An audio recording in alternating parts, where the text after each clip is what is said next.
السلام علیکم ورحمۃ اللہ۔ ان الحمد للہ نحمده ونستعینه ونستغفره ونعوذ باللہ من شرور انفسنا ومن سیئات اعمالنا من يهده الله فلا مضل له ومن يضلل فلا هادي له واشهد ان لا اله الا الله وحده لا شريك له واشهد ان محمدا عبده ورسوله اما بعد فان خير الحديث كتاب الله وخير الهدي هدي محمد صلى الله عليه وسلم وشر الأمور محدثاتها وكل محدثة بدعة وكل بدعة ضلالة وكل ضلالة في النار۔ حاضرین کرام، میرے معزز و محترم اسلامی بھائیوں اور دوستوں، آج کا یہ ماہانہ اجلاس عام جس موضوع پر منعقد ہوا ہے، اعلان کے ذریعے آپ سب اسے جان چکے ہیں۔ جناب محمد الرسول اللہ صلی اللہ علیہ وسلم کے معراج سے متعلق یہ پروگرام انشاءاللہ ہوگا۔ فضیلت الشیخ عطاء الرحمن سعیدی حفظہ اللہ اپنے فرزند حذیفہ کی طبیعت کے ناساز ہونے کی بنا پر حاضر نہیں ہو سکے، جس کا ہمیں دکھ ہے۔ اللہ تبارک و تعالیٰ ان کو اور ان کے بیٹے کو صحت و عافیت نصیب فرمائے، آمین۔ اور ہم سب کو اللہ تبارک و تعالیٰ صحت و عافیت سے رکھے، اور ہر شر سے، ہر آفت سے، ہر مصیبت سے اللہ تبارک و تعالیٰ ہم سب کو اپنے حفظ و امان میں رکھے۔ میرے بھائیوں، معراج کا واقعہ وہ عظیم الشان واقعہ ہے جس کا تذکرہ قرآن مجید میں اللہ تبارک و تعالیٰ نے فرمایا ہے۔ اللہ تعالیٰ نے فرمایا، سبحان الذی اسریٰ بعبدہ لیلا من المسجد الحرام الی المسجد الاقصی الذی بارکنا حولہ لنریہ من آیاتنا انہ هو السمیع العلیم۔ اللہ تبارک و تعالیٰ نے اس واقعے کا ذکر کیا، اور اس واقعے کے ایک حصے کا قرآن مجید میں ذکر کیا جس کو اسراء کہا جاتا ہے، اور واقعے کا دوسرا حصہ معراج ہے۔ عام طور پر اردو میں اسراء نہیں لوگ جانتے، حالانکہ اس میں دو حصہ ہے، ایک اسراء کا حصہ ہے اور ایک معراج کا حصہ ہے۔ اسراء کے معنی ہوتا ہے رات کی گھڑیوں میں چلنا، اور معراج کے معنی ہوتا ہے اوپر کو جانا۔ تو جو مسجد حرام سے مسجد اقصی تک نبی کریم صلی اللہ علیہ وسلم کا سفر تھا وہ اسراء ہے، اور مسجد اقصی سے جو 7 آسمانوں کا سفر ہے وہ معراج کا سفر ہے۔ تو یہ اسراء اور معراج دو سفر ہیں جو کہ اللہ کے نبی صلی اللہ علیہ وسلم کے معجزات میں سے ہیں۔ اللہ تبارک و تعالیٰ نے آپ کو یہ معجزہ عنایت فرمایا، اور آپ جانتے ہیں کہ جب جناب محمد الرسول اللہ صلی اللہ علیہ وسلم کا بائیکاٹ کیا گیا اور آپ بنو ہاشم کے ساتھ شیب ابی طالب میں پناہ گزین ہو گئے، ابو طالب نے مسلمان نہ ہونے کے باوجود آپ کا ساتھ دیا، آپ کی پاک باز بیوی خدیجہ طاہرہ رضی اللہ عنہا نے آپ کا ساتھ دیا، اور شیب ابی طالب کے 3 سال بڑی مشقت کے گزرے۔ اس میں پتوں کو چبا کے رہنا پڑا اور مردار تک کھانا پڑا، کیونکہ مکہ والے پوری طرح سے بائیکاٹ کیے ہوئے تھے۔ اس کے بعد اسی خطرناک حادثے کی بنا پر اور یہ 3 سال گزارنے کے بعد نبی کریم صلی اللہ علیہ وسلم کی بیوی خدیجہ رضی اللہ عنہا بھی وفات پا گئیں، جو کہ آپ کا بہت بڑا سہارا تھیں اور بہت زیادہ آپ کی ہمت بندھایا کرتی تھیں۔ اور اسی طرح سے ابو طالب بھی وفات پا گئے، اسی واقعے کے بعد پا گئے۔ اگرچہ وہ مسلمان نہیں ہوئے تھے لیکن وہ بھی بہت بڑا سہارا تھے، اور وہ بھی پورے قریش سے ٹکر لیے ہوئے تھے، اور ان کا ایک دبدبہ تھا، اور اس لیے کسی کو ہمت نہیں ہو سکتی تھی کہ نبی کریم صلی اللہ علیہ وسلم کو تکلیف پہنچا سکے، آپ کو اذیت دے سکے، آپ کی طرف غلط نگاہ اٹھا سکے۔ جب ابو طالب کی وفات ہو گئی تو ایک طرح سے نبی کریم صلی اللہ علیہ وسلم دنیاوی اعتبار سے بے سہارا ہو گئے، اور اب کفار نے یہ سمجھا کہ اب تو آپ کا کوئی سہارا نہیں ہے، اس لیے ان لوگوں نے آپ کو اور زیادہ پریشان کرنا شروع کر دیا، آپ کو اور زیادہ ستانا شروع کر دیا، اور زیادہ تکلیف دینا شروع کر دیا، اور آپ کے اور زیادہ وہ راستے تنگ کرنے لگ گئے، اور انہوں نے یہ سمجھا کہ اب ہم تو ان کی دنیا تنگ کر دیں گے۔ لیکن اللہ تبارک و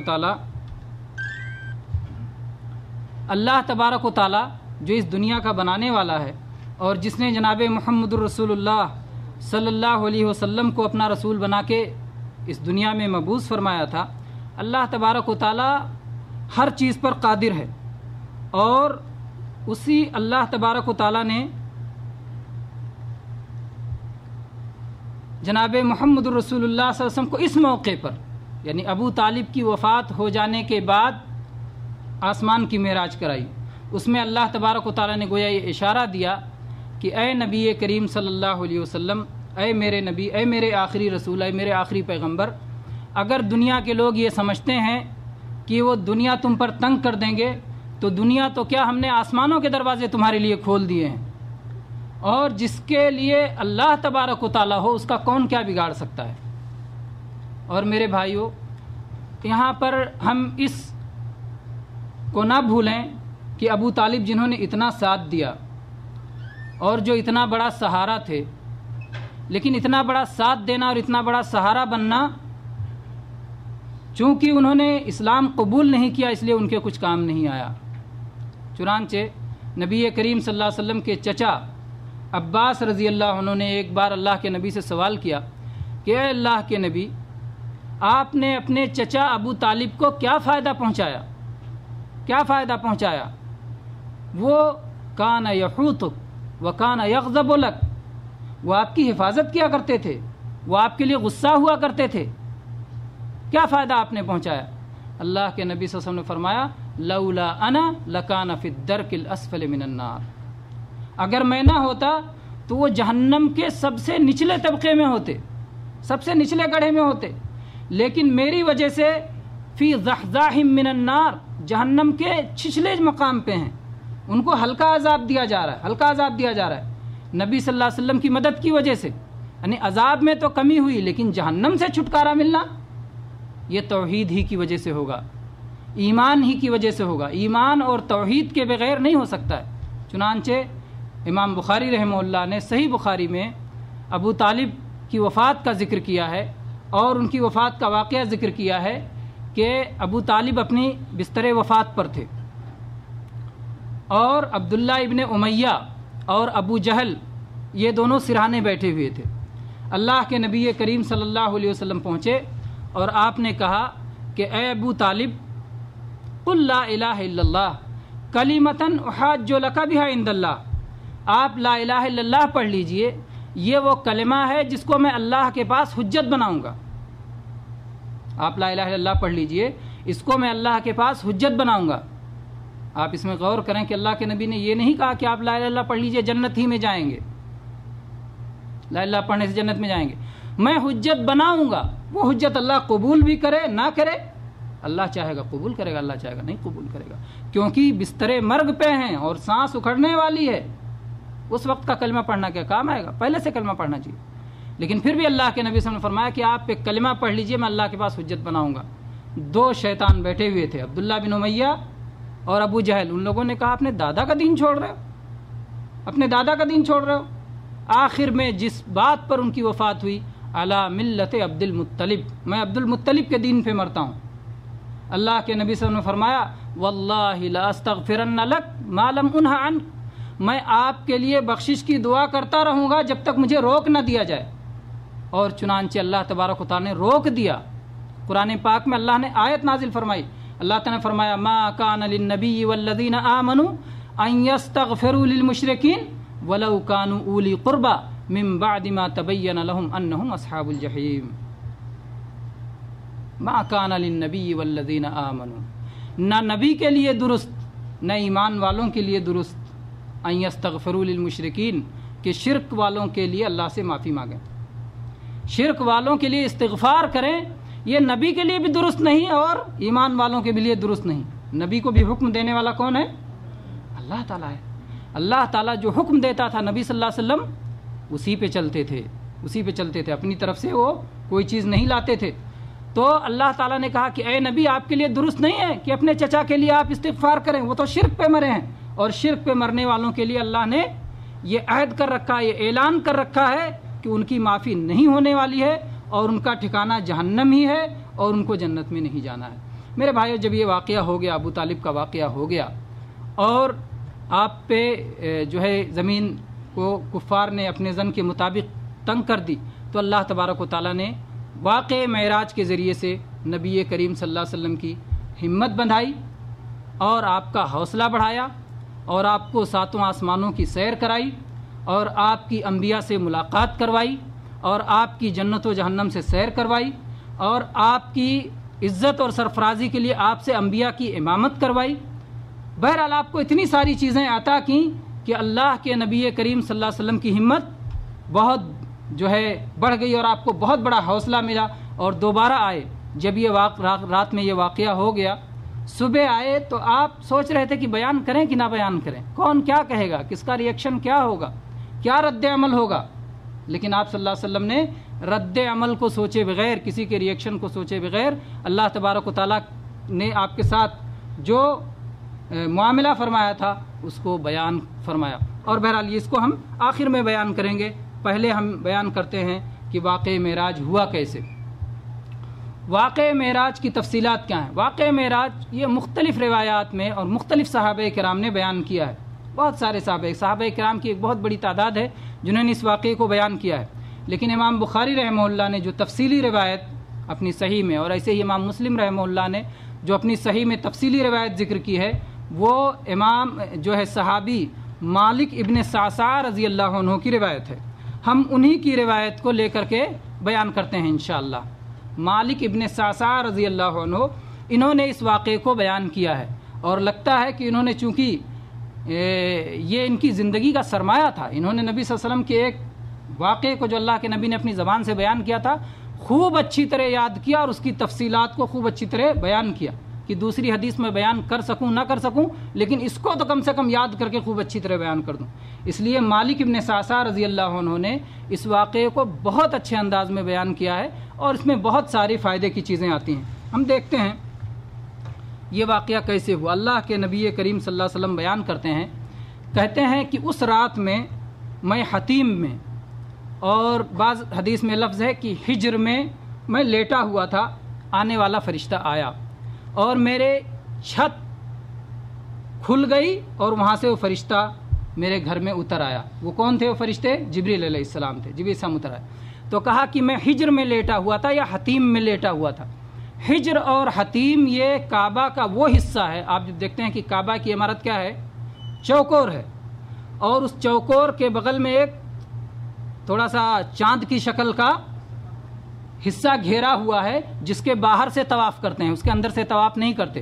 یہ اصل میں کعبہ کا ہی حصہ ہے، اور جب مکہ کے لوگوں نے کعبہ کو اثر نو تعمیر کیا تو اس میں بالکل حلال مال استعمال کیا، اور ان کے مال میں آپ جانتے ہیں حرام کی ملاوٹ بہت تھی، سود خوری چلتی تھی، وہ اپنی لونڈیوں سے زنا کروا کے اس کا پیسہ وصول کرتے تھے، ظلم کر کے پیسے لیتے تھے، مختلف انداز میں ان کی کمائی میں حرام شامل تھا۔ ان لوگوں نے کہا کعبہ یہ اللہ کا گھر ہے، اس میں ہم کسی طرح کی حرام کمائی استعمال نہیں کریں گے۔ تو جب ان کا جو ہے پیسہ گھٹ گیا کعبہ بنانے کے لیے، تو ان لوگوں نے یہ ایریا گھیر کر کے چھوڑ دیا، اور یہ پوری شکل کشتی کی شکل بنتی ہے، یعنی ایک طرف تو پورا یعنی گول نہیں ہے اور دوسری طرف سے گول یا چاند کی شکل کا بنتا ہے، تو چوکور عمارت ہے، اور وہ جو حصہ چھوٹا ہوا ہے وہ حتیم کا حصہ ہے، وہ کعبہ کا حصہ ہے۔ اگر کوئی اس میں صلاۃ پڑھتا ہے تو گویا کعبہ کے اندر وہ صلاۃ پڑھ رہا ہے، اور اس کو کعبہ کے اندر صلاۃ پڑھنے کی اہمیت حاصل ہوگی۔ تو اللہ کے نبی صلی اللہ علیہ وسلم فرماتے ہیں کہ میں اس رات لیٹا ہوا تھا۔ یہ معراج کا واقعہ رات کا واقعہ ہے، اور یہ سفر رات میں ہوا ہے، اور رات کا سفر دن کے سفر سے عام طور پہ اچھا ہوتا ہے، اسی لیے اللہ کے نبی صلی اللہ علیہ وسلم فرمایا علیکم بالدلجہ، رات میں سفر کیا کرو، رات میں سفر کیا کرو، فإن الأرض تطوى باللیل، اس لیے کہ رات میں زمین کو لپیٹ دیا جاتا ہے، یعنی مسافت کم کر دی جاتی ہے، لمبی لمبی مسافتیں جلدی اور کم وقت میں مکمل ہو جاتی ہیں، تو رات میں یہ سفر کرایا گیا، اور بہت لمبی مسافت کو اللہ تبارک و تعالیٰ نے اپنے نبی کریم صلی اللہ علیہ وسلم کے لیے رات کی چند گھڑیوں میں مسافت طے کروا دی۔ اللہ کے نبی صلی اللہ علیہ وسلم نے فرمایا کہ پھر فرشتے نے یہاں سے یہاں تک چیر دیا، یعنی گردن کے گڑھے سے لے کر ناف تک فرشتے نے چیر دیا، اور میرے سینے سے دل کو نکال لیا، اور میرے پاس سونے کا تشت لایا گیا جو ایمان سے بھرا ہوا تھا، پھر میرے دل کو دھویا گیا اور اس میں ایمان و حکمت بھرنے کے بعد اسے دوبارہ سینے میں رکھ دیا گیا۔ اور ایک روایت کے الفاظ یہ ہیں کہ زمزم سے دھویا گیا اور ایمان و حکمت سے بھر دیا گیا۔ اس میں میرے بھائیوں بہت ساری چیزیں اس میں سمجھنے کی ہیں اور بہت سارا سبق اس میں ہمارے لیے ہے۔ ایک تو یہ کہ اللہ کے نبی کریم صلی اللہ علیہ وسلم کے سینے کو چیرا گیا، اور اس طرح سے چیرا گیا کہ آپ کے دل کو بھی نکال لیا گیا۔ دل ہی سے انسان کی زندگی قائم ہے، لیکن آپ کا دل نکالا گیا، اسے دھویا گیا، زمزم سے دھویا گیا، سونے کے تشت میں رکھا گیا، ایمان و حکمت سے بھرا گیا، واپس رکھا گیا، لیکن آپ کو کوئی فرق نہیں پڑا۔ اور پھر جو ہے اللہ کے نبی کریم صلی اللہ علیہ وسلم کا یہ جو آپریشن کیا گیا اس کا کوئی نشان بھی نہیں رہا۔ اللہ تعالیٰ چاہتا تو یہ ایمان و حکمت بلا زخم کیے بلا چیرے اندر ڈال سکتا تھا، لیکن اللہ کے نبی صلی اللہ علیہ وسلم کو یہ سب اس لیے دکھایا گیا تاکہ دنیاوی اسباب کا خوف آپ کو ختم ہو جائے۔ اس سے پہلے بھی چھت پھٹی اور فرشتہ آ گیا، اور چھت میں کوئی نشان نہیں، فرشتہ چھت سے آیا، چھت میں کوئی نشان نہیں، تو یہ گویا تمہید تھی کہ اللہ کے نبی آپ ایسی ایسی عجیب چیزیں دیکھیں گے اس سفر میں کہ آپ حیران رہ جائیں گے، اور آپ کی امت بھی ایسی ایسی عجیب چیز اس میں سنے گی معراج کے واقعے میں جس سے حیران رہ جائے گی۔ لیکن یہ ناممکنات میں سے نہیں ہے، یا ایسی چیز نہیں ہے جس کا عقل انکار کر دے۔ آپ پانی میں ڈبکی لگاتے ہیں اور پانی سے دوبارہ نکلتے ہیں، کوئی نشان رہتا ہے؟ اللہ تعالیٰ نے دنیا میں ایک چیز ایسی بھی بنائی ہے کہ اس میں کوئی نشان نہیں رہتا۔ تو ایسی چیزیں جس میں نشان ہو جاتا ہے، اللہ تبارک و تعالیٰ جب چاہے اپنے ان غلاموں کو حکم دے اور اپنی اس مخلوق کو حکم دے کہ تو میرے حکم کے مطابق چل، اور اپنا جو عام حالات ہیں عام حالات سے ہٹ کر کے اس وقت ہونا ہے۔ تو بہرحال اللہ کے نبی صلی اللہ علیہ وسلم کے ساتھ یہ واقعہ ہوا، اور پھر یہ بھی بتانا تھا کہ آگے آپ آسمانوں میں جائیں گے، آسمان پہ چڑھیں گے، آسمان پہ دروازے ہیں، فرشتے مقرر ہیں، آتے جاتے ہیں، لیکن آسمان پہ بھی کوئی، آپ ایک آسمان سے دوسرے آسمان میں جائیں گے کوئی پتہ نہیں چلے گا، دوسرے آسمان سے تیسرے آسمان میں جائیں گے کوئی پتہ نہیں چلے گا۔ تو ایسے ہی آپ کا سینہ چیرا گیا، دل نکالا گیا، اور کوئی بھی نشان نہیں پتہ چلا۔ سونے کے تشت میں رکھ کے دھویا گیا۔ سونا اس میں زنگ نہیں لگتا ہے، اس کو مٹی میں ڈال دو مٹی نہیں کھاتی ہے، یہ انتہائی قیمتی چیز ہے۔ تو اس سے معلوم ہوتا ہے کہ آپریشن کرتے ہوئے ایسی چیزوں کا استعمال کرنا چاہیے جس میں زنگ نہ لگے، بہترین مادہ، اچھے سے اچھا مادہ استعمال کرنا چاہیے۔ اور اس وقت تک آپ جانتے ہیں کہ سونا حرام بھی نہیں تھا، سونے کا استعمال حرام بھی نہیں تھا، یہ زیب و زینت کے لیے تو حرام ہے، لیکن ایسی ضروریات کے لیے، ایسی ضروریات پر غور کیا جا سکتا ہے، واللہ عالم۔ بہرحال پھر زمزم سے دھویا گیا، زمزم کا مبارک پانی، اللہ تبارک و تعالیٰ نے وہ مخصوص پانی اس دنیا میں رکھا ہے کہ اور کوئی پانی اس کے مد مقابل نہیں ہے۔ وہ کھانے کا کام بھی دیتا ہے، وہ پینے کا کام بھی دیتا ہے، اور اس کی برکتیں قیامت تک قائم رہیں گی، یہ نہیں کہ کچھ دن تک ہے بعد میں ختم ہے۔ آج بھی آپ جانتے ہیں کہ کتنے لوگ اس سے مستفید ہو رہے ہیں، اور اللہ تبارک و تعالیٰ کی عطا اور آپ کی نوازش، اللہ تبارک و تعالیٰ کا فضل آج بھی جاری و ساری ہے۔ اللہ تبارک و تعالیٰ نے ایمان اور حکمت سے بھر دیا، آپ کے دل میں ایمان اور حکمت اتار دیا۔ یہ تو معنوی چیز ہے، ایک چیز کو دوسری چیز میں رکھنے میں عام طور پر آدمی سوچتا ہے کہ ایسی چیز ہو جو معنوی نہ ہو، ظاہری ہو، جس کو ہم چھو سکیں، جس میں ہم موٹاپا اور جو ہے جسم محسوس کر سکیں۔ یہ کیسے جو ہے ایمان اور حکمت کو کیسے رکھا گیا اس میں چیر کر کے؟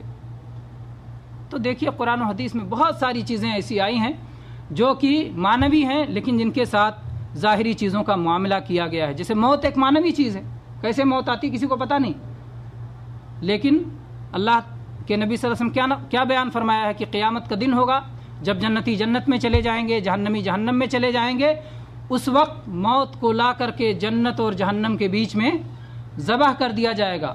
اس وقت اگر کوئی خوشی سے مر جاتا تو جنتی مر جاتے، خوشی سے کہ اب موت نہیں آنے والی ہے۔ اب تو ہم ان نعمتوں میں ہمیشہ رہیں گے، اور کوئی غم سے مر جاتے تو جہنمی مر جاتے کہ اب کبھی اس مصیبت سے نجات نہیں ہے، لیکن وہاں تو موت ہے ہی نہیں، نہ خوشی سے موت اور نہ غم سے موت۔ بہرحال دو چیزیں رکھی گئیں، ایک ایمان اور ایک حکمت۔ اس سے معلوم ہوتا ہے کہ ان دونوں چیزوں کی اہمیت اللہ کے ہاں بہت زیادہ ہے، ایمان اور حکمت کی اہمیت بہت زیادہ ہے۔ ایمان کسے کہتے ہیں؟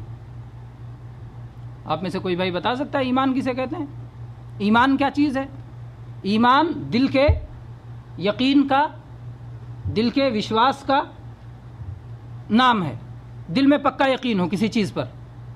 لیکن شریعت کی زبان میں جب ایمان کا لفظ بولا جائے تو صرف دل کا یقین کافی نہیں ہے، زبان سے اقرار بھی ضروری ہے۔ کوئی آدمی دل میں چاہے جتنا دین اسلام کی سچائی پر یقین رکھتا ہو، آخرت پہ یقین رکھتا ہو، اللہ پہ یقین رکھتا ہو، فرشتوں پہ یقین رکھتا ہو، لیکن زبان سے اگر اس نے اپنے اس ایمان کا اعلان نہ کیا تو وہ مومن مانا جائے گا؟ قطعاً نہیں مانا جائے گا۔ تو اس لیے ایمان صرف دل کے یقین کا نام نہیں، بلکہ زبان سے اقرار بھی ضروری ہے اور اس کے تقاضوں کے مطابق عمل بھی ضروری ہے۔ اگر ایک آدمی ایمان لے آئے، اللہ پر ایمان رکھے اور اللہ کے حکم کو نہ مانے، کہے نہیں میں اس کو نہیں مانتا، اللہ نے حکم دیا ہے لیکن میں اس پر نہیں کروں گا، عمل نہیں کروں گا، تو وہ مومن بچے گا؟ ابلیس اللہ کے سامنے کھڑا تھا، اللہ سے کہہ رہا تھا اللہ تعالیٰ تو میرا رب ہے، تو مجھے مہلت دے دے قیامت تک، میں آدم کے بیٹوں کو گمراہتا رہوں۔ اللہ سے دعا بھی مانگ رہا ہے، اللہ مہلت دے دے قیامت تک، میں آدم کے بیٹوں کو گمراہ کرتا رہوں۔ لیکن ابلیس کافر ہوا نا، اس یقین کے باوجود اور اقرار کے باوجود، اللہ پہ یقین بھی ہے، اللہ پہ اقرار بھی ہے، لیکن اللہ کا حکم نہیں مانا۔ اللہ نے کہا سجدہ کرو آدم کو، اس نے سجدہ نہیں کیا۔ تو گویا ایمان تین چیزوں کا نام ہے، تینوں چیزوں سے مل کے ایمان بنتا ہے، دل کا یقین، زبان کا اقرار اور اللہ کے حکموں پر عمل۔ یہ تینوں چیزیں جب ہوں تب ایمان بنتا ہے، اور یہ ایمان جناب محمد الرسول اللہ صلی اللہ علیہ وسلم کے دل میں رکھا گیا۔ آج بہت سارے لوگ گھومنے کے لیے نکلتے ہیں، پوچھو کس لیے گھومنے نکلے ہو؟ ایک کمپنی سے دوسری کمپنی میں جاتے ہیں، دوسری کمپنی سے تیسری کمپنی میں گھومنے کے لیے نکلتے ہیں، ان سے پوچھا جائے کس لیے تو بولتے ہیں ایمان بنانے جا رہے ہیں۔ ان سے پوچھا بھائی ایمان کس کو کہتے ہیں؟ نہیں بتا پاتے۔ کیا چیز بنانے جا رہے ہو جس کا پتہ ہی نہیں آپ کو؟ جب پتہ ہی نہیں تو بناؤ گے کیا؟ تو پہلے ایمان سیکھو، اور ایمان سیکھو گے کہاں سے؟ علماء کے پاس جا کر کے۔ تو اہل علم کے پاس جا کر کے علم سیکھنا ہے میرے بھائیوں، بہت اہم ہے، بہت اہم ہے علم۔ اور اسی لیے بہت سارے لوگ ایمان کی تعبیر علم سے بھی کرتے ہیں۔ آپ جانتے ہیں سورہ عصر کی جب تفسیر کی جاتی ہے کہ چار چیزوں سے اللہ تبارک و تعالیٰ آپ کو گھاٹے سے نجات دے گا، الا الذین آمنوا وعملوا الصالحات وتواصوا بالحق وتواصوا بالصبر۔ تو کہتے ہیں الا الذین آمنوا، پہلی چیز ایمان، اور وہ ساری علمی چیزیں ہیں، اس لیے علم، وعملوا الصالحات اس کے بعد عمل، اور اس کے بعد دعوت، اس کے بعد صبر۔ تو کہتے ہیں علم، عمل، دعوت، صبر۔ تو ایمان کی تعبیر کس سے کرتے ہیں؟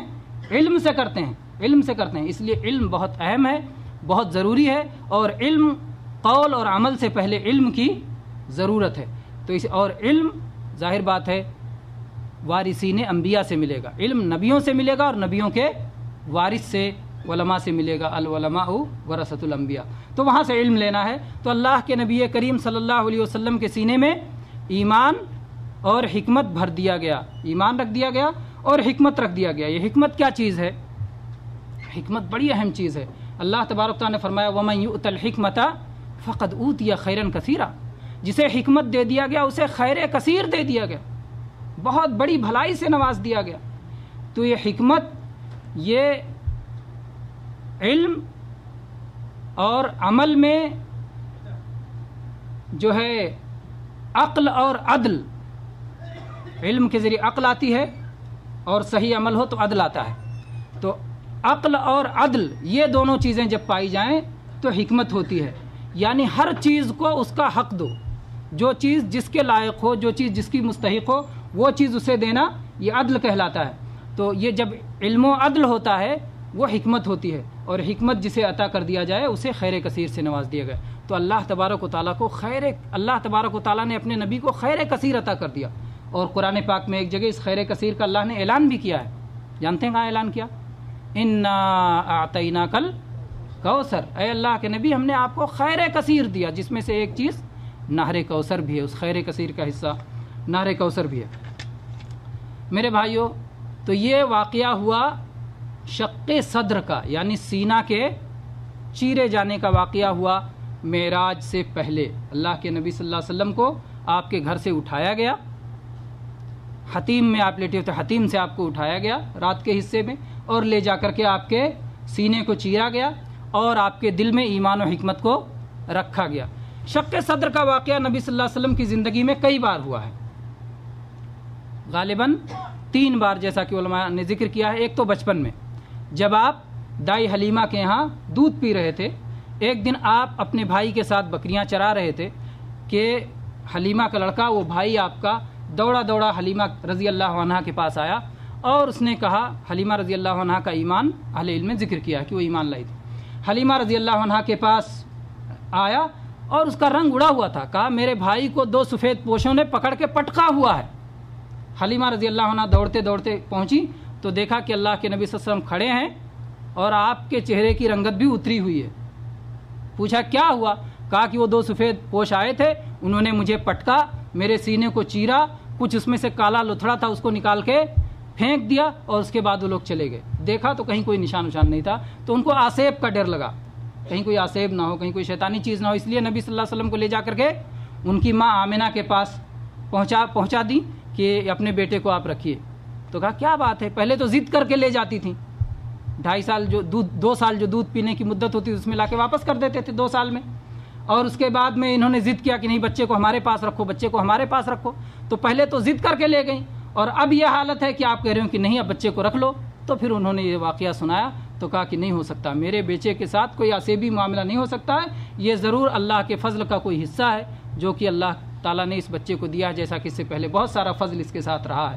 تو بہرحال اس وقت جو آپ کے اندر انسانی خواہشات کا سیاہ لوتھڑا تھا وہ نکال کے پھینک دیا گیا تاکہ آپ کا بچپن اور پھر اس کے بعد آپ کی نشو و نما ایسے حالات میں ہو کہ اس میں یہ آلودگیاں اور یہ گندگیاں نہ رہیں۔ چنانچہ آپ جانتے ہیں کہ نبی کریم صلی اللہ علیہ وسلم برائی کی خواہش نہیں کرتے تھے، اور ایک آدھ بار آپ نے کیا تو اللہ تبارک و تعالیٰ نے اس کو پورا نہیں ہونے دیا، اللہ نے آپ کی حفاظت فرمائی۔ تو بہرحال بچپن سے آپ کی نشو و نما بہت اچھے حالات میں ہوئی۔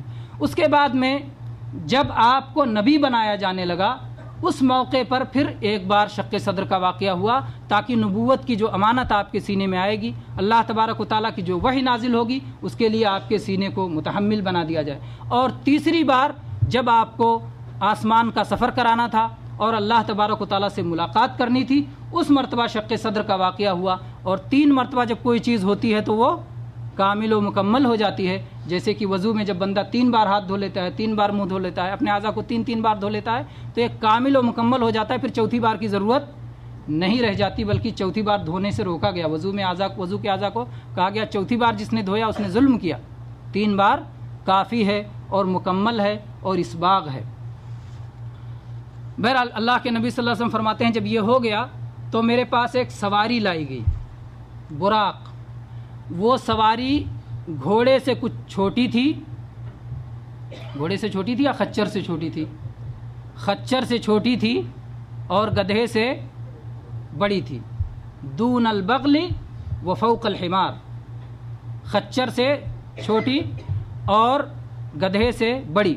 عرب کے لوگ عام طور پر گدھوں کی سواری کو کیا کرتے تھے اور اس کو معیوب نہیں سمجھتے تھے۔ امن کی حالت میں گدھا بہت سست رفتار جانور ہے اور خچر بھی سست رفتار ہے، یہ سست رفتار جانور ہیں، عام حالات میں انہی کی وہ سواری کرتے تھے اور اس کو امن کی حالت سمجھا جاتا تھا۔ اور آج بھی آپ جائیں جو اونٹ وغیرہ چراتے ہیں تو وہ لوگ گدھے کی سواری ساتھ میں رکھتے ہیں، اس پہ بیٹھ کر کے جو اونٹ چرانے والے تھے گدھے پہ سواری کرتے ہیں اور اس کے ذریعے اونٹ چراتے ہیں۔ تو بہرحال گدھے کی سواری کوئی معیوب چیز نہیں تھی۔ اور گھوڑے کی سواری یہ تیز رفتار سواری ہوتی ہے، اس کو عرب کے لوگ حالت جنگ میں استعمال کیا کرتے تھے، جنگ میں گھوڑے کی سواری کرتے تھے اور خوب تیز رفتار ہوتا تھا تو اس سے حملہ بھی کرتے تھے اور پلٹ کے واپس جانا ہوتا تھا تو پلٹ کے واپس بھی جاتے تھے۔ تو اللہ تبارک و تعالیٰ نے اپنے نبی کریم صلی اللہ علیہ وسلم کو جب بلایا تو آپ کی عزت افزائی اس طرح کی کہ بلانے کے لیے قاصد بھیجا اور قاصد کو سواری کے پاس بھیجا، سواری کے ساتھ بھیجا۔ آپ جب کسی کو بلاتے ہیں اور وہ آپ کا عزت والا مہمان ہوتا ہے تو آپ قاصد بھی بھیجتے ہیں، سواری بھی بھیجتے ہیں، یہ نہیں کہتے ہیں آپ چلے آنا۔ آپ کو کوئی خاص رشتہ دار، اس وقت شادیوں کا موسم ہے، خاص طور سے ہمارے ہندوستان میں آپ جانتے ہوں گے کہ کیسے لوگ جو ہے جب دعوت دیتے ہیں کہیں گے کہ جو ہے لڑکے کی پھوپھی کو بلانا ہے تو کہیں گے لڑکے کو کہیں گے تو جاؤ اور سواری بھی ساتھ میں لے جاؤ, سواری پہ سوار کر کے لانا ہے نا. پھوپھی بھائی کی بہن ہے, قریبی رشتہ دار ہے.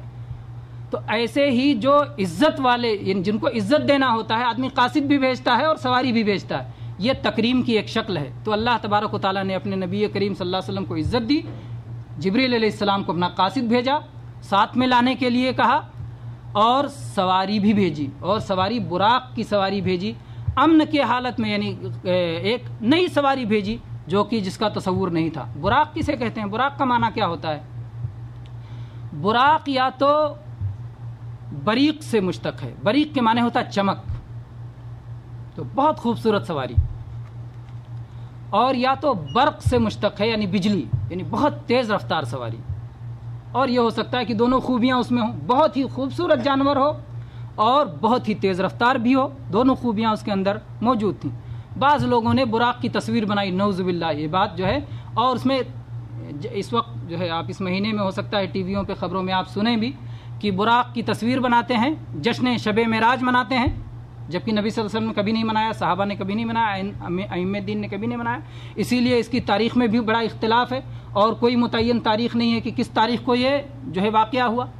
بہرحال براق کی جب تصویر بناتے ہیں تو گھوڑے کی تصویر بناتے ہیں, جبکہ آپ جانتے ہیں کہ وہ جانور گھوڑا نہیں تھا, وہ خچر سے چھوٹا تھا اور گدھے سے بڑا, یعنی گدھے اور خچر کے بیچ کا جانور تھا, اور اس کی صورت کیسی تھی کسی حدیث میں اس کا تذکرہ نہیں ہے, صورت عورت کی بناتے ہیں نعوذ باللہ, اور اس طرح گویا اپنی خواہش پرستی کا جو ہے, اپنی خواہشات کا اظہار کرتے ہیں. وہ سمجھتے ہیں کہ سارا حسن جو ہے عورت ہی میں ہے, اور اللہ تبارک و تعالیٰ نے جبکہ انسان کو حسین پیدا کیا ہے, کتنے مرد ہیں جو مردانہ حسن جن کے اندر اللہ تبارک و تعالیٰ رکھتا ہے, اور اللہ کی کتنی مخلوق, کیسی کیسی حسین مخلوقات ہیں اللہ تبارک و تعالیٰ کی. تو بہرحال جو ہے یہ جو تصویر بنائی جاتی ہے انتہائی غلط بات ہے. تو یہ براق نامی جانور اللہ تبارک و تعالیٰ نے بھیجا جبریل علیہ السلام کے ساتھ, اور پھر اللہ کے نبی کریم صلی اللہ علیہ وسلم اس پر سوار ہوئے. اس کو زین سے کسا گیا تھا, لگام لگایا گیا تھا. جب اللہ کے نبی صلی اللہ علیہ وسلم اس پر بیٹھنے لگے تو وہ بیٹھنا دشوار کرنے لگا, ہلنے لگا. بعض نے اس کی تعبیر کی کہ مچلنے لگا, ہمارے خوشی کے مچلنے لگا, اور اس حرکت کی وجہ سے بیٹھنا دشوار ہونے لگا. تو جبریل علیہ السلام نے کہا کہ اے براق, آج تک تجھ پر نبی کریم صلی اللہ علیہ وسلم سے معزز شخص کوئی نہیں بیٹھا. تو اس کے بعد وہ پرسکون ہو گیا. جیسے کہ ایک بار جناب محمد رسول اللہ صلی اللہ علیہ وسلم بہت پہاڑ پر چڑھے, آپ کے ساتھ میں آپ کے دونوں وزیر ابو بکر رضی اللہ عنہ, عمر رضی اللہ عنہ, اور آپ کے معزز داماد عثمان رضی اللہ عنہ موجود تھے. احد ہلنے لگا تو اللہ کے نبی صلی اللہ علیہ وسلم نے فرمایا کہ احد ٹھہر جا, تیرے اوپر ایک صدیق ہے, ایک نبی ہے, ایک صدیق ہے, اور دو شہید ہیں. چنانچہ احد کا ہلنا رک گیا. تو بہرحال میرے بھائیو, اللہ کے نبی کریم صلی اللہ علیہ وسلم اس سواری پر سوار ہوئے, اور اس سواری کو اس وقت پسینہ چھوٹنے لگا, اور اس کے بعد یہ سواری آگے بڑھی. یہ اس قدر تیز رفتار سواری تھی, اللہ کے نبی صلی اللہ علیہ وسلم بتاتے ہیں کہ جہاں تک نگاہ پہنچتی ہے وہاں تک وہ اپنا قدم رکھتا تھا. تو آپ سوچ سکتے ہیں کہ کتنے کم وقت میں اس نے مکہ سے اور کہاں تک کا سفر, زمین کا بیت المقدس تک, فلسطین تک کا سفر کتنے چند سیکنڈ میں اس نے طے کر لیا. اسی لیے تو عرب کے لوگوں کو بہت تعجب تھا کہ کیسے رات کی چند گھڑیوں میں انہوں نے یہ سفر کر لیا, جبکہ ہم لوگ مہینہ لگا دیتے ہیں. اللہ تبارک نے فرمایا سبحان الذی اسرا بعبدہ لیلا من المسجد الحرام الی المسجد الاقصی, پاک ہے وہ ذات جس نے اپنے بندے کو رات کی چند گھڑیوں میں, لیلن عربی زبان میں کہتے ہیں نکرہ ہے, یعنی چند گھڑیاں, تھوڑی سی رات کا تھوڑا سا حصہ, اس میں مسجد حرام سے مسجد اقصی تک لے گیا. اللہ نے تسبیح کے ذریعے, جب کوئی تعجب والی چیز ہوتی ہے تو آدمی کہتا ہے سبحان اللہ, ہے نا, تو تسبیح سے, یہ عرب کا محاورہ ہے, تعجب پہ تسبیح کرتے ہیں. تو اللہ نے بھی سبحانہ سے شروع کیا کہ اللہ پاک ہے, تسبیح ہے اللہ کی. اتنا عجیب واقعہ ہوا کہ رات کی چند گھڑیوں میں اللہ تعالیٰ مسجد حرام سے مسجد اقصی تک لے گیا. اور تعجب خیز واقعہ اس لیے بھی ہے کہ اللہ کے نبی صلی اللہ علیہ وسلم نے کوئی خواب نہیں دیکھا تھا. آپ باقاعدہ اپنے جسم و روح سمیت تشریف لے گئے تھے، سواری پر تشریف لے گئے تھے، اور اللہ نے کہا سبحان الذی اسری بعبدہ، اپنے بندے کو لے گیا۔ ایسے عظیم الشان موقع پر اللہ تعالیٰ نے اپنے نبی صلی اللہ علیہ وسلم کو اپنا بندہ کہا کہ کوئی شخص معراج کا واقعہ سن کے اور رات کی چند گھڑیوں میں نبی صلی اللہ علیہ وسلم کا یہ سفر دیکھ کر کے، رات میں گئے صبح میں آ گئے، آپ کا سینہ چیرا گیا، سب کچھ ہوا، ایسے ساری چیزیں دیکھ کر کے کوئی یہ نہ سمجھے کہ اللہ کے نبی صلی اللہ علیہ وسلم کو پوری کائنات میں تصرف حاصل ہے، آپ مختار کل ہیں، کوئی یہ نہ سمجھنے لگے، نہیں، آپ بندے ہیں، آپ اللہ کے غلام ہیں، اور اسی بندگی اور غلامی کا نتیجہ ہے کہ اللہ تعالیٰ کی یہ نوازش آپ کے ساتھ ہوئی ہے، اللہ نے یہ آپ کو عطا کیا ہے، تو اللہ نے آپ کو عطا کیا، اللہ کے عطا کرنے سے یہ چیز آپ کو حاصل ہوئی ہے، نہ کہ آپ خود جو ہے مالک و مختار ہیں، نعوذ باللہ۔ اور اب تو ہمارا یہ حال ہو گیا ہے میرے بھائیوں کہ ہم لوگوں نے کتنے لوگوں کو مالک و مختار بنا رکھا ہے۔ اللہ کے نبی صلی اللہ علیہ وسلم تو اللہ تعالیٰ نے آپ کو بہت بڑا درجہ دیا ہے، آپ تو اولاد آدم کے سردار ہیں، آپ تو رحمت عالم ہیں، آپ تو انبیاء کے سردار ہیں، آپ تو امام الانبیاء ہیں، آپ کے تو سب سے پہلے آپ جنت کا دروازہ کھٹکھٹائیں گے اور کھولیں گے، آپ سب سے پہلے قبر سے اٹھیں گے، آپ کے ہاتھ میں حمد کا جھنڈا ہوگا اور پوری جو ہے انسانیت آپ کے پیچھے پیچھے، آپ کا تو بہت اونچا مقام ہے، لیکن آج تو لوگوں نے کس کو مالک و مختار کا درجہ دے رکھا ہے۔ ابھی میں جب ہندوستان میں گیا تو ایک صاحب نے جو ہے جس سواری پہ سفر کر رہا تھا، اپنے یہاں کیا جب دین کا کوئی کام کرنا ہوتا ہے تو قوالی لگا دیتے ہیں، قوالی سنو، قوالی شریف، تو کیا قوالی شریف؟ مالک ہے، مختار ہے خواجہ، سب کا پالنہار ہے خواجہ۔ استغفر اللہ، استغفر اللہ، اللہ ہمیں معاف کرے اور ہمارے ان بھائیوں کو ہدایت نصیب کرے جو بھول بیٹھے ہیں کہ اللہ مالک و مختار ہے، اللہ رب ہے، اللہ کے ہاتھ میں سب کچھ ہے، ساری قدرتیں اس کے پاس ہیں، نفع نقصان اس کے بغیر کچھ نہیں ہو سکتا ہے، اس کائنات کا ذرہ ایک اپنی جگہ سے اس کے اجازت کے بغیر ہل نہیں سکتا ہے۔ اللہ کے نبی کریم صلی اللہ علیہ وسلم کو اتنا بڑا مرتبہ عطا کرنے والا وہی عطا کرنے والا ہے، اس نے دیا تو ملا، وہ نہ دے تو مل نہیں سکتا ہے، وہ نہ دے تو نہیں مل سکتا، جب چاہے چھین لے۔ اسی نے اللہ کے نبی صلی اللہ علیہ وسلم کو کہا ہے لئن اشرکت لیحبطن عملک، اے اللہ کے نبی آپ بھی شرک کریں گے آپ کا عمل بھی برباد ہو جائے گا، اللہ کے نبی۔ اور یہ بھی نہیں کہا کہ آپ جو مانگیں گے دوں گا، کتنی دعائیں ہیں جو اللہ کے نبی کی دعا اللہ نے قبول نہیں کی، کتنی دعائیں اللہ کے نبی خود کہتے ہیں کہ میں نے مانگی اور مجھے نہیں ملا۔ اللہ کے نبی نے دعا مانگی کہ اے اللہ میری امت میں اختلاف نہ ہو، اللہ نے کہا نہیں میں اسے قبول نہیں کروں گا، اختلاف ہوگا اور ہو رہا ہے۔ تو اللہ کے نبی کی بھی دعائیں اللہ نے جب نہیں چاہا تو نہیں قبول کیا، اس لیے کوئی یہ سمجھے کہ اللہ کے نبی نے کہہ دیا تو ہو کے رہے گا، اللہ کو نہیں پہچانا، ما قدر اللہ حق قدری، ان لوگوں نے اللہ کی قدر نہیں پہچانی۔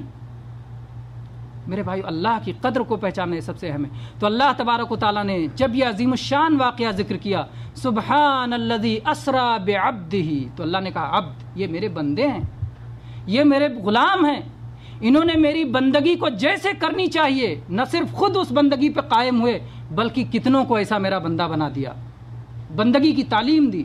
اور اللہ کے نبی صلی اللہ علیہ وسلم نے اس توحید کو باقی رکھنے کے لیے اور اللہ کی عبادت میں جس مسئلے سے بھی معمولی خلل پڑتا تھا اللہ کے نبی صلی اللہ علیہ وسلم قطعاً برداشت نہیں کرتے تھے، قطعاً برداشت نہیں کرتے تھے کہ کوئی ایسی چیز ہو جس سے ایمان میں توحید میں کوئی خلل پڑے، اللہ کے حق میں کوئی خلل پڑے۔ آپ جانتے ہیں ایک شخص آیا اور اس نے جناب محمد رسول اللہ صلی اللہ علیہ وسلم سے کہا ما شاء اللہ وشئت، اے اللہ کے نبی جو اللہ چاہے اور آپ چاہیں۔ اللہ کے نبی نے کہا اجعلتنی للہ ندا، ان کو اللہ کے برابر کر دیا۔ ارے کہو ما شاء اللہ وحدہ، جو صرف اللہ چاہے۔ اللہ کے نبی یہ کبھی برداشت نہیں کرتے تھے کہ آپ کو اللہ کے برابر کیا جائے، اور کچھ بدبخت کہتے ہیں کہ اللہ اور اللہ کے نبی میں کوئی فرق نہیں، نعوذ باللہ، نعوذ باللہ۔ وہ اللہ ہے اور آپ اللہ کے بندے ہیں، آپ عبد ہیں وہ معبود ہے، اللہ خالق ہے آپ مخلوق ہیں، اللہ ہے، الہ ہے، الہ برحق ہے، اور آپ اس کے رسول ہیں، نبی ہیں، پیغمبر ہیں، اس کا پیغام لے کے آنے والے ہیں۔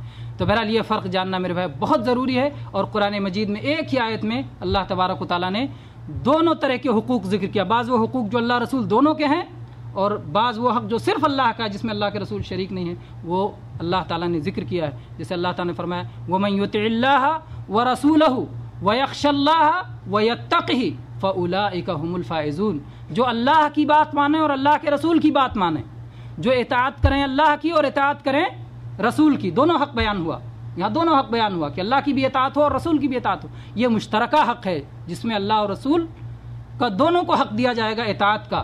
لیکن پھر فرمایا اللہ تعالیٰ نے وَمَن يَخْشَ اللَّهَ وَيَتَّقِهِ، جو اللہ سے ڈرے اور اللہ کا پرہیزگار بنے. یہ نہیں کہا کہ جو رسول کا بھی پرہیزگار بنے، رسول سے ڈرے.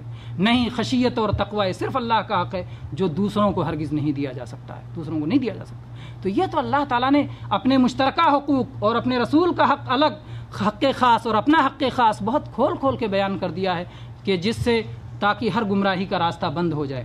بہرحال میرے بھائیوں، تو اللہ تبارک و تعالیٰ نے اس واقعے کو بیان کرتے ہوئے کہا سبحان الذی اسریٰ بعبدہ. بہرحال پھر اللہ کے نبی کریم صلی اللہ علیہ وسلم اس سواری پہ سوار ہوئے. جبریل علیہ السلام آپ کے سواری کی رکاب تھامے ہوئے تھے. سفر طے کر کے بیت المقدس پہنچے اور راستے میں، یہ صحیح مسلم کی حدیث ہے انس رضی اللہ عنہ کی، راستے میں موسیٰ علیہ السلام کی قبر کے پاس سے گزرے.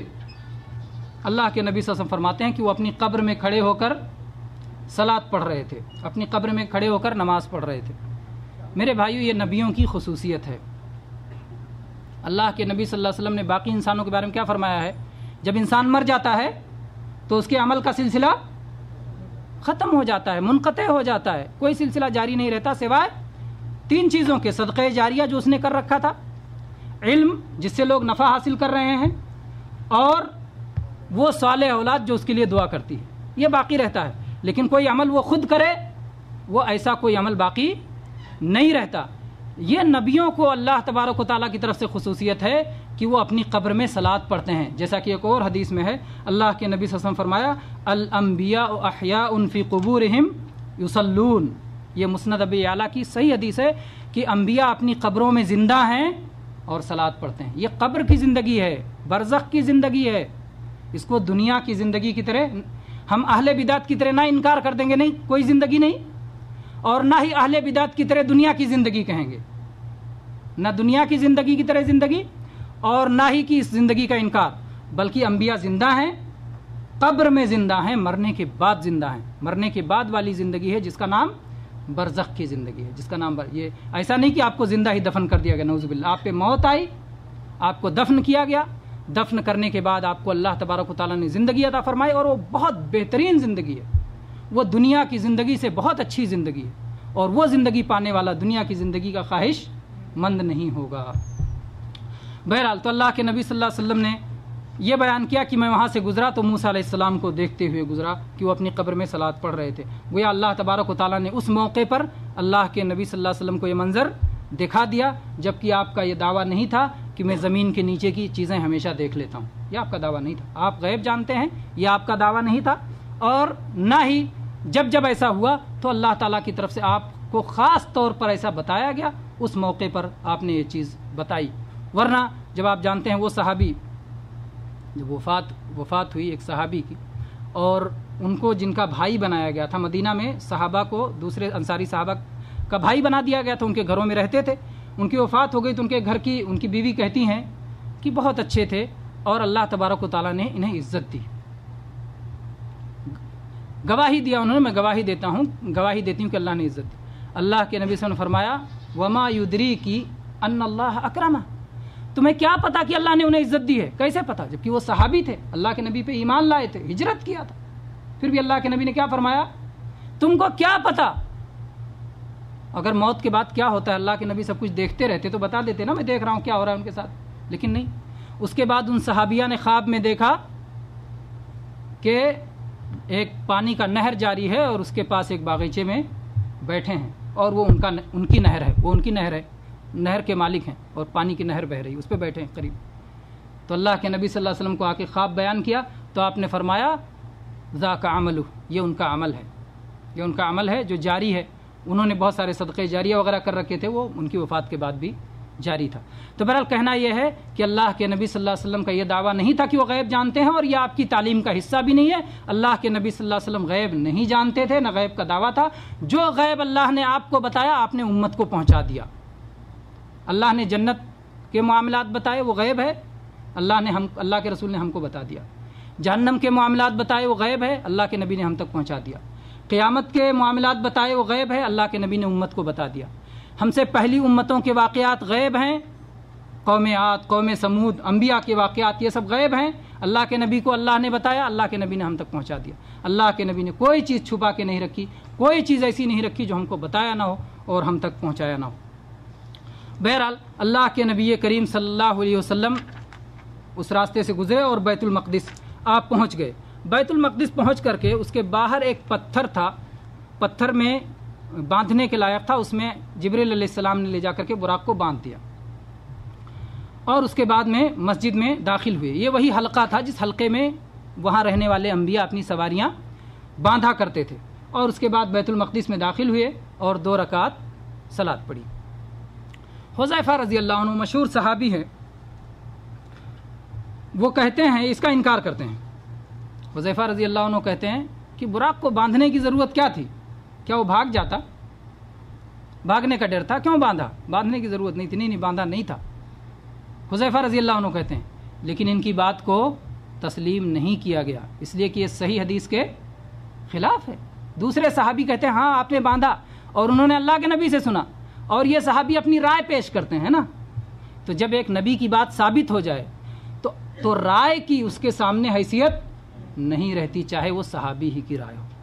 اللہ کے نبی کی ثابت حدیث کے سامنے کسی رائے کی حیثیت نہیں رہتی. عبرت کی چیز ہے کہ ایک صحابی بھی اگر اپنی رائے سے کوئی بات کہیں تو وہ غلط بھی ہو سکتی ہے، صحیح بھی ہو سکتی ہے. تو رائے اگر اللہ کے نبی کی بات سے ٹکرائے تو اسے چھوڑ دیا جائے گا اور اللہ کی نبی کی بات کو قبول کیا جائے گا. تو یہ میرے بھائیوں یہ بڑی عبرت کی چیز ہے. پھر اس کے بعد میں اللہ کے نبی کریم صلی اللہ علیہ وسلم کو پیاس لگی تو گویا آپ کی ضیافت کی گئی. اللہ تبارک و تعالیٰ کے سامنے، اللہ تبارک و تعالیٰ کی طرف سے آپ کے سامنے 2 پیالے پیش کیے گئے. ایک پیالے میں شراب تھی اور ایک پیالے میں دودھ. یہ 2 پیالے پیش کیے گئے. اللہ کے نبی صلی اللہ علیہ وسلم نے دودھ کو پسند کر لیا. آپ جانتے ہیں شراب کہاں حرام ہوئی ہے؟ مکہ میں یا مدینہ میں؟ اور معراج کا واقعہ کب ہوا ہے؟ ہجرت سے پہلے ہوا ہے. ہجرت سے پہلے ہوا، اس میں تو کوئی مسئلہ نہیں، اختلاف نہیں. ہجرت سے پہلے ہوا تو شراب اس وقت تک حرام نہیں تھی. لیکن شراب ایسی خبیث چیز ہے، ایسی نقصان دہ چیز ہے کہ کوئی بھی عقل مند، کوئی بھی سلیم الفطرت انسان اسے اختیار نہیں کر سکتا. اللہ کے نبی صلی اللہ علیہ وسلم نے بھی اسے اختیار نہیں کیا، دودھ کو اختیار کیا. اور دودھ کا انتخاب اتنا اچھا انتخاب تھا کہ جبریل علیہ السلام نے تعریف کی اور دعا بھی کی، الحمدللہ الذی ہداک للفطرہ لو اخذت الخمر لغوت امتک. الحمدللہ اللہ نے آپ کو فطرت کی ہدایت دی. اگر آپ نے شراب لے لیا ہوتا تو آپ کی امت بھی شراب میں مبتلا ہو گئی ہوتی اور گمراہ ہو گئی ہوتی. لیکن نہیں، امت نے بھی دودھ کی اہمیت کو جانا اور ہر انسان دودھ کی اہمیت کو جانتا. پیدا ہوتے ہوئے پہلی غذا دودھ، سب سے بہترین غذا کہ جو کھانے کا بھی کام دیتا ہے، پینے کا بھی کام دیتا ہے، اور جو ہے اس سے انسان کی ہڈیاں بھی مضبوط ہوتی ہیں اور صحت اس سے اچھی ہوتی ہے. بہرحال اور دودھ پینے کی خاص دعا سکھائی گئی. باقی کھانا کھائیں تو الگ دعا پڑھیں اور دودھ پئیں تو ایک خاص دعا پڑھیں. کس کو دعا، یہ دعا معلوم ہے؟ انعام لے. دعا بتائے اور انعام لے. ماشاء اللہ 1 2 3 ماشاء اللہ دعاؤں کے یاد کرنے والے 3 ساتھی ہیں. ہاں چلیے آپ بولیے کیا دعا ہے؟ ماشاء اللہ. اللہم بارک لنا فیہ وزدنا منہ. اور باقی کھانا کھائیں تو اللہم بارک لنا فیہ، اے اللہ اس کھانے میں ہمیں برکت دے. گوشت کھائیں، مچھلی کھائیں، اور اللہ کی بہت ساری نعمتیں دنیا میں ہیں، جو بھی کھائیں اللہم بارک لنا فیہ، اللہ اس میں برکت دے اور عطا فرما، تیرا فضل چاہیے. اور دودھ جب اللہم بارک لنا فیہ وزدنا منہ، اے اللہ اس میں برکت دے اور زیادہ دے، زیادہ بھی دے. برکت میں زیادتی کا معنی آ گیا، لیکن پھر بھی الگ سے کہا جا رہا اللہ اور مزید عطا فرما. اس میں گھاٹا نہیں کرنا، اللہ تعالیٰ اس کو دیتے رہنا، مزید عطا کرنا. آئیے انعام لیتے.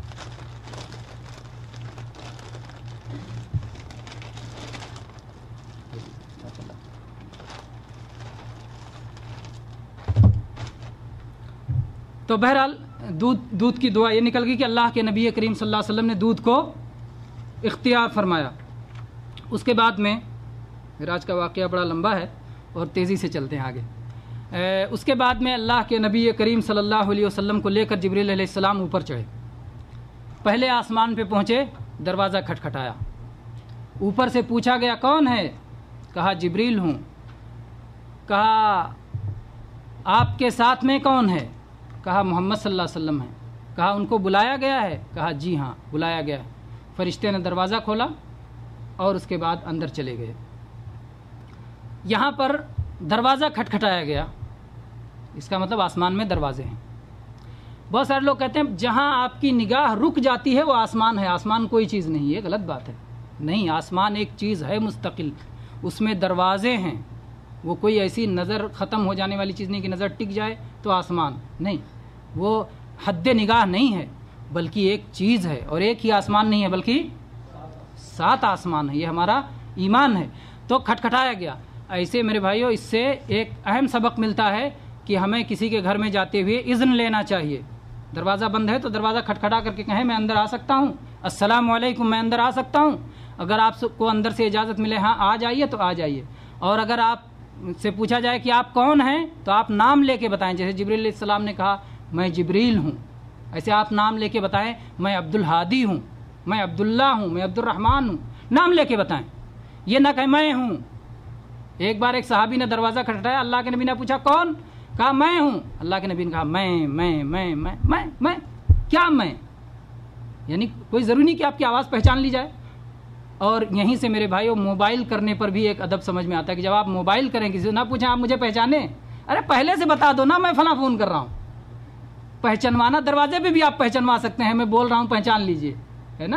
کبھی کبھار ہنسی دوست میں وہ الگ مسئلہ ہے، لیکن مستقل آپ یہ طریقہ بنا لیں گے لوگوں سے پہچان کروائیں تو یہ ادب کے خلاف ہے۔ ادب کے خلاف ہونا چاہیے کہ میں فلاں بول رہا ہوں۔ بہت سارے لوگ کہتے ہیں پہچانے نہیں، یہ ادب کے خلاف ہے۔ ادب یہ ہے کہ نام بتا دیا جائے کہ میں فلاں بول رہا ہوں یا میں فلاں اجازت لے رہا ہوں جو گھر میں آنا چاہتا ہوں۔ بہرحال تو استئذان کا یہ مسئلہ سمجھ جائے اور اس کی تفصیلات ہیں، تفصیلات سے ہم آگے بڑھتے ہیں۔ پھر اللہ کے نبی صلی اللہ علیہ وسلم، اس فرشتے نے کیا پوچھا؟ آپ کے ساتھ میں کون ہیں؟ بتایا محمد صلی اللہ علیہ وسلم ہے۔ اس نے یہ نہیں پوچھا کہ آپ کے ساتھ بھی کوئی ہے یا آپ اکیلے آ رہے ہیں۔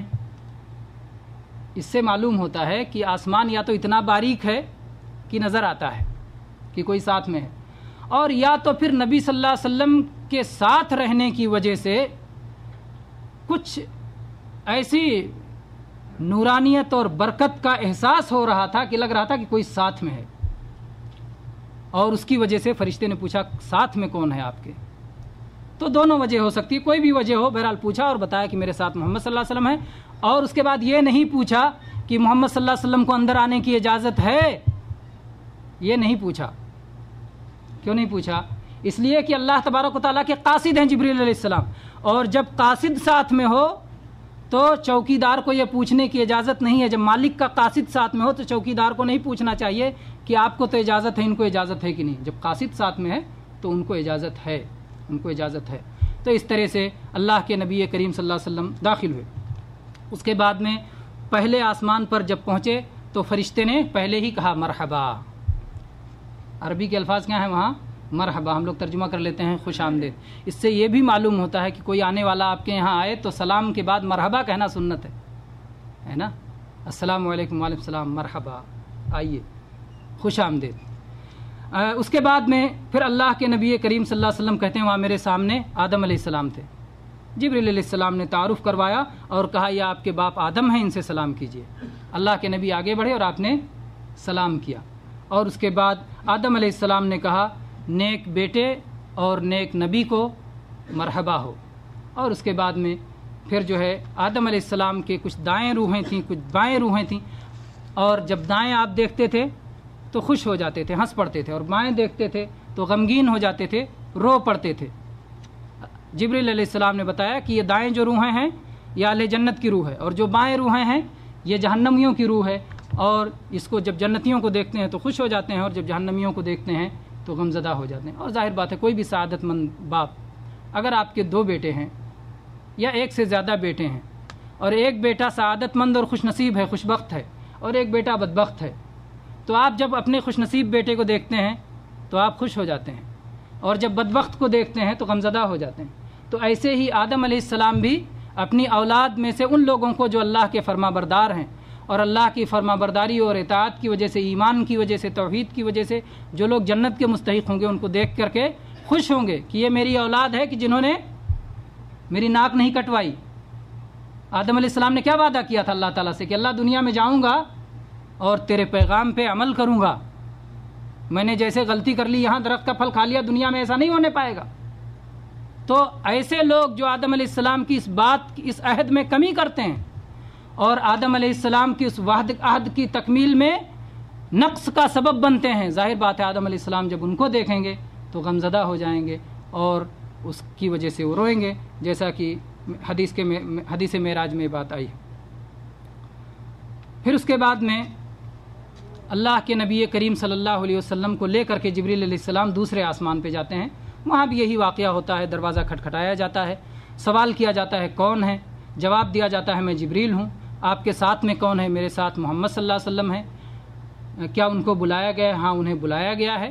اور اس کے بعد آپ اندر آتے ہیں، فرشتہ مرحبا کہتا ہے اور اس کے بعد وہاں پر دوسرے آسمان پر 2 نبیوں سے ملاقات ہوتی ہے. ہاں کون بھائی جواب دیں، کون سے 2 نبیوں سے ملاقات ہوتی ہے جو آپس میں خالہ زاد بھائی ہیں؟ ماشاءاللہ، ایک بھائی نے ہاتھ اٹھایا، 2 بھائی نے ہاتھ اٹھایا، 3 بھائی نے، ہاں پیچھے دونوں نبی آپس میں خالہ زاد بھائی ہیں. ہاں انور بھائی بتائیے. عیسیٰ علیہ السلام اور یحییٰ علیہ السلام، یہ دونوں آپس میں خالہ زاد بھائی ہیں اور ان دونوں سے ملاقات ہوئی. علماء نے بہت ساری آئیے نام لے جائیے.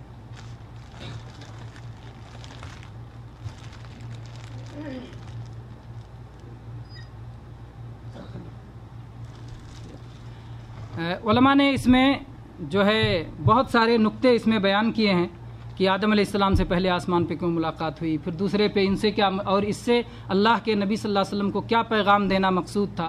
کیونکہ اللہ کے نبی کریم صلی اللہ علیہ وسلم کو جو سفر کرائی گئی، یہ اس میں آپ کو بہت کچھ سکھانا بھی مقصد تھا، بہت کچھ سکھانا بھی مقصد تھا. پہلے آدم علیہ السلام سے ملاقات ہوئی.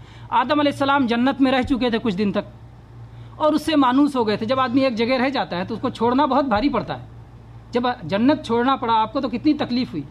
پھر آپ نے توبہ کیا، رویا، پھر اللہ نے کہا کوئی مشکل نہیں، پھر آؤ گے جنت میں اور معزز ہو کے آؤ گے. تو اس میں یہ سکھانا تھا کہ آپ مکہ میں رہتے ہوئے مکہ سے مانوس ہو گئے ہیں، مکہ سے نکلنا پڑ سکتا ہے آپ کو، اور مکہ سے نکل کے جائیں گے دوبارہ انشاءاللہ معزز و مکرم داخل ہوں گے مکہ میں. چنانچہ آپ نے ہجرت فرمائی، مکہ کو چھوڑا اور دوبارہ آپ عزت کے ساتھ داخل ہوئے.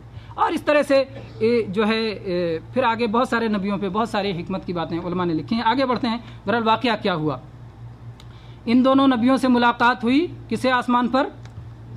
دوسرے آسمان پر.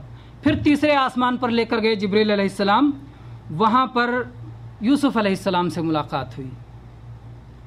یوسف علیہ السلام کو آپ سب جانتے ہیں، ان کے والد کا نام یعقوب علیہ السلام اور ان کے دادا کا نام اسحاق علیہ السلام اور پردادا کا نام ابراہیم علیہ السلام. تو یہ الکریم ابن الکریم ابن الکریم ابن الکریم، یعنی خود بھی کریم معزز، خود بھی نبی، باپ بھی نبی، دادا بھی نبی، پردادا بھی نبی. اور پردادا کون؟ ابراہیم علیہ السلام، ابو الانبیاء، جو بہت سارے نبیوں کے باپ ہیں، بہت سارے بادشاہوں کے باپ ہیں. بہت ساری عزت اللہ تعالیٰ نے آپ کو عطا فرمائی. اتنی زیادہ عزت اللہ تعالیٰ نے آپ کو دی کہ ہمیں جو درود سکھایا گیا ہے اس میں کہا گیا ہے کہ اے اللہ میرے نبی محمد صلی اللہ علیہ وسلم پر ایسے ہی رحمت نازل فرما جیسے ابراہیم پہ نازل کیا تھا. اللہم صلی علی محمد وعلی آل محمد کما صلیت علی ابراہیم وعلی آل ابراہیم. اس سے ابراہیم علیہ السلام اور آپ کی آل و اولاد کی اہمیت ظاہر ہوتی ہے. بہرحال یہاں پر ملاقات ہوئی یوسف علیہ السلام سے. اللہ کے نبی صلی اللہ علیہ وسلم آگے بڑھے اور آپ نے سلام کیا اور یوسف علیہ السلام نے کہا نیک بھائی اور نیک نبی کو مرحبا ہو. نیک بھائی اور نیک نبی کو مرحبا. آپ دیکھ رہے ہیں ہر جگہ آدم علیہ السلام سے بھی اللہ کے نبی بڑھ کے سلام کر رہے ہیں، یحییٰ علیہ السلام، عیسیٰ علیہ السلام سے اللہ کے نبی بڑھ کے سلام کر رہے ہیں، یوسف علیہ السلام سے اللہ کے نبی بڑھ کے سلام کر رہے ہیں. جبکہ ان لوگوں سے درجہ اللہ کے نبی کا بڑھ کے ہے درجہ. تو اللہ کے نبی کیوں بڑھ کے سلام کرتے ہیں؟ اس لیے کہ جو آ رہا ہے بھلے ہی درجہ اونچا ہو، آنے والے کو سلام کرنا چاہیے.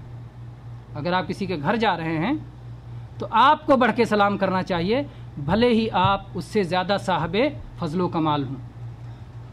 یوسف علیہ السلام کے بارے میں اللہ کے نبی صلی اللہ علیہ وسلم نے فرمایا کہ لقد اعطی شطر الحسن، اللہ تعالیٰ نے حسن کا آدھا حصہ، آدھا حسن، گویا پوری دنیا کا جو آدھا حسن ہوتا ہے وہ صرف اکیلے یوسف علیہ السلام کو اللہ تعالیٰ نے عطا فرمایا تھا. اس کے بعد میں اللہ کے نبی صلی اللہ علیہ وسلم چوتھے آسمان پر پہنچے.